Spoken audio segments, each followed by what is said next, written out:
मध्य प्रदेश के पन्ना जिला अस्पताल में नवजातों की मौत का मामला सामने आने के बाद स्वास्थ्य व्यवस्था पर गंभीर सवाल खड़े हो गए हैं।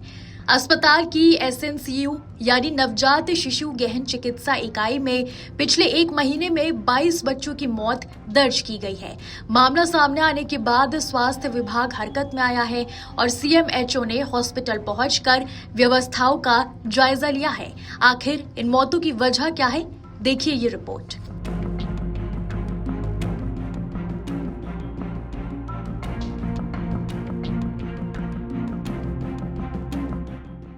पन्ना जिला अस्पताल की एसएनसीयू यूनिट इन दिनों सवालों के घेरे में है।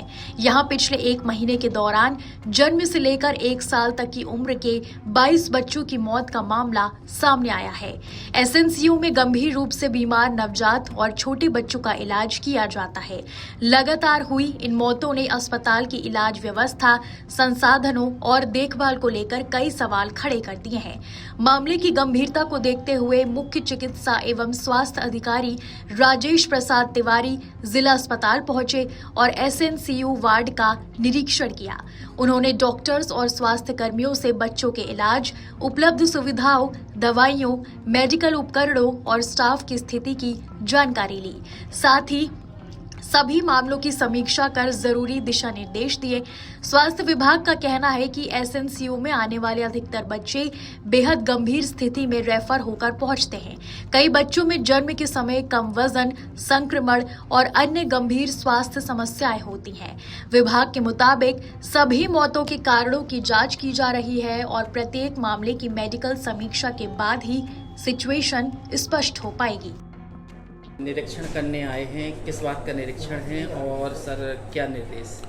नहीं, निरीक्षण हमारी हॉस्पिटल है तो इसको अभी चूँकि इस समय पेशेंट का लोड ज़्यादा रहता है तो लोगों की परेशानी ना हो और क्या कॉम्प्लिकेशंस बिल्डअप हो रहे हैं उसको देखना है हमारा। उसमें था तो मैं देखने आया हूँ। कुछ ऐसी न्यूज़ मिल रही थी कि बच्चों की डेथ ज़्यादा हुई है तो हमने एसएनसीयू और अपना चाइल्ड वार्ड को भी पीकू को भी देखा है। वहाँ पे डेथ रिपोर्ट नहीं हुई है। एसएनसीयू में 22 डेथ रिपोर्ट हुई है उसमें अपनी दोनों ये इन वन आउट वन मिला के दोनों। तो सर एसएनसीयू में एक माह में कितनी मौत हुई है? नहीं, वो 22 डेथ हुई। तो सर टोटल आप जिले की बात करें तो सर वो 2 यहाँ पे हुई है, मीन्स 24 करीब हुई, 24 डेथ हुई टोटल। सर इतने बड़े अभियान चलाया जा रहा, फिर एसएनसीयू से इतनी बड़ी मौतों का आंकड़ा नहीं, वो इन आउटबर्न्स जो पेशेंट्स रहते हैं वो काफ़ी कम वजन के बच्चे रहते हैं, सेप्टिसीमिया रहता है, उसमें बहुत सारे डेटा रहता है और खासकर जो पर्टिकुलर 1 kg से कम रहते हैं उनकी डेथ हुई है।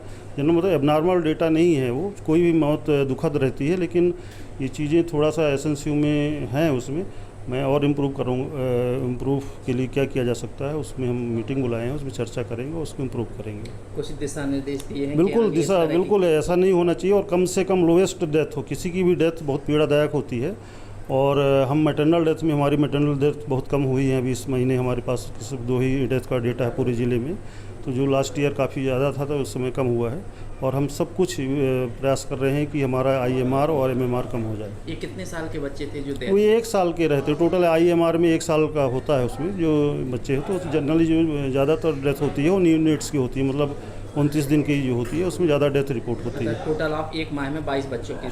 हाँ जी। वहीं दूसरी तरफ बच्चों की परिजन अस्पताल की व्यवस्थाओं को लेकर सवाल उठा रहे हैं। उनका कहना है कि नवजात बच्चों के इलाज के लिए बेहतर सुविधाएं, पर्याप्त स्टाफ और समय पर उपचार बेहद जरूरी है ताकि भविष्य में ऐसी घटनाओं को रोका जा सके। 22 मासूमों की मौत के बाद सबसे बड़ा सवाल यही है कि क्या ये मौतें केवल बच्चों की गंभीर चिकित्सकीय स्थिति के कारण हुई या फिर अस्पताल की व्यवस्था में भी कोई कमी रही। फिलहाल स्वास्थ्य विभाग ने पूरे मामले की समीक्षा शुरू कर दी है। जांच रिपोर्ट के बाद ही साफ हो पाएगा कि इन मौतों की वास्तविक वजह क्या थी और कहीं इलाज व्यवस्था में कोई लापरवाही तो नहीं हुई। पन्ना जिला अस्पताल का ये मामला एक बार फिर सरकारी स्वास्थ्य संस्थानों में नवजात देखभाल और इलाज की गुणवत्ता पर बहस खड़ी कर रहा है। नवजात बच्चों की सुरक्षा और बेहतर इलाज किसी भी स्वास्थ्य व्यवस्था की सबसे बड़ी जिम्मेदारी होती है। पन्ना के इस मामले में अब जांच रिपोर्ट से ही तय होगा कि मौतों की वजह क्या रही और आगे ऐसी घटनाओं को रोकने के लिए क्या कदम उठाए जाएंगे। आपके राज्य की खबरें, आपके शहर की खबरें सबसे पहले जानने के लिए देखते रहें अमर उजाला। चैनल को सब्सक्राइब जरूर कर लें और पाएं हर अपडेट।